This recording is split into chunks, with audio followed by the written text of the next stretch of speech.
Does that cat have a butterfly butt? Hey, gamer friends, I'm Danielle. And I'm Josiah, and we are ready to roll.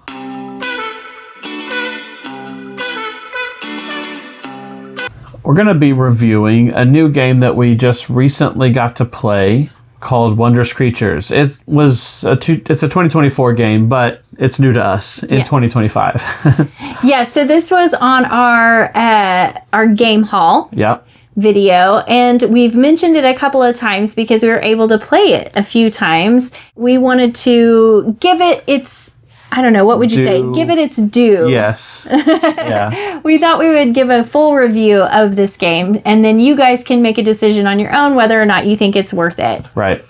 All right, so this is a game designed by, now I'm probably going to butcher this, but C.W. Yeom? Yeom. Yes, that's who it's designed by. Yep. And the publisher is Bad Comet. It's currently, as of the filming of this video, number 672 on BGG. Yep.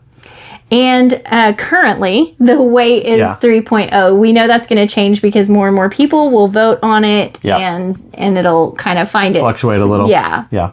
The age range for this game is 14 and up. Yep. It plays 1 to 4 players, and I think it's 40 to 80 minutes. Right. Gameplay. So. And that is for people who already know the game. Mm-hmm. So you can anticipate it going a little bit longer if you're learning how to play. Right. So this game is a resource gathering, engine building, tableau building game. Mm-hmm. You place your little meeple on the board to gather the resources that are around that meeple, and then you use those resources to purchase cards of wondrous creatures, and then you play them in your tableau to build out your tableau, and the cards in your tableau will combo off of each other, or can. Yes, they can. Mm-hmm. So there's like 5 different types of cards that you can gather, and they do different things. Like some will give you in-game points, and some will are actions that you can take right away, and then some are ones that are charges. So there's different types of cards that you can play throughout the game. And then there is a set of shared goals that are along the board, and everybody is trying to go after those shared goals so that you can get points. You get like a little trophy, actually. Right. And so then at the end of the game, of course, whoever has the most points wins the game.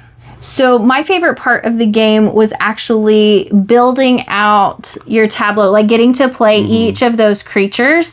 I absolutely loved the artwork on the cards, and they're so cute, and even the names of the creatures are adorable. Yeah. And so I loved that. I loved being able to pick out which creatures I wanted to play and playing them out of my tableau. And I love engine building and I love comboing, and so that was perfect. I really enjoyed trying to figure out what cards would be best in my little tableau area. Yeah. I really enjoyed that. Yeah, so I had a couple of different favorite parts. My first favorite part was the way that you gather resources. Mm-hmm. So you take your little wondrous creature meeple and you place it on the hex board of resources. And then whatever resources are around that meeple, you get.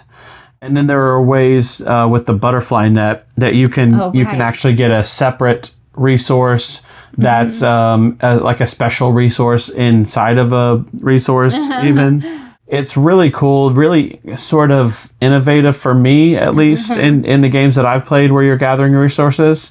I've not seen one done quite that way before. So I thought that was pretty unique and cool. Yeah, there's even like one of your little meeple creatures that you have actually carries the your leader or your captain, I think is what it's called, on its back. So there's like a little magnet and magnets to that, and that one has a special ability that gets unlocked throughout the game. Yeah. And so that's a little extra fun thing that once you unlock it, you get to use that special ability. Yeah, it's really cool. And that's really fun. And can I just take a minute to say that it is a dual board. Oh, you know what I'm talking about? It's like it has cutouts for the pieces, and so they fit in there all nice and neat. The player mat. The player mat is dual. Yeah, it's a dual player mat, and I love that. That's just a nice little production touch that I enjoy. Yeah, to be honest, the production value of this game is really high. Yes, it is. It's very good. Yeah, I love that. And then the other, my other favorite part was what you said, the tableau building that you get to do. It's just so satisfying to me. The way that you can build out your tableau of those wondrous creatures, and then going after the certain shared goals within your tableau. Like the last time we played, we needed I think 2 of each creature type or something like that to get one of the shared goals, and so it really, you're going after those wondrous creature cards that fulfill that, and so it's just really fun, really satisfying. It's not too complicated, but there is a lot of game in it. Agreed. Yeah. All right. So then, what did you think was most challenging?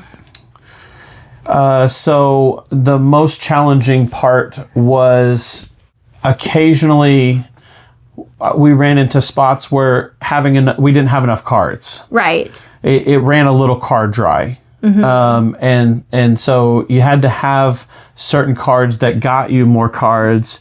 Sometimes those ran a little thin, and there were points of the game where you're like, I wish I could do something, but I don't have cards to do it. Right. I feel like one of the games we played, we didn't run into that because we had stuff that allowed us to get a lot of cards. Right. And then another game we played, those cards didn't come up, and so we were running out of cards, and it was just a struggle. It was a little bit tighter, yeah.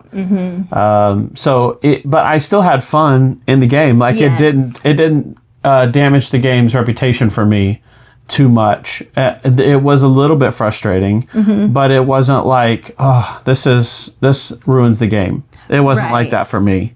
Right. But that was a challenge that I was having.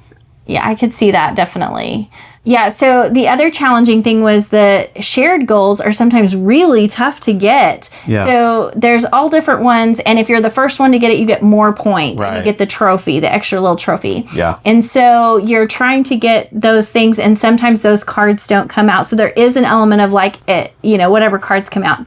Now, I will say that the game does a really good job of allowing you to sweep the market in different ways. So it does try and make sure that you can get a lot of cards coming out and going through a lot of cards throughout the game.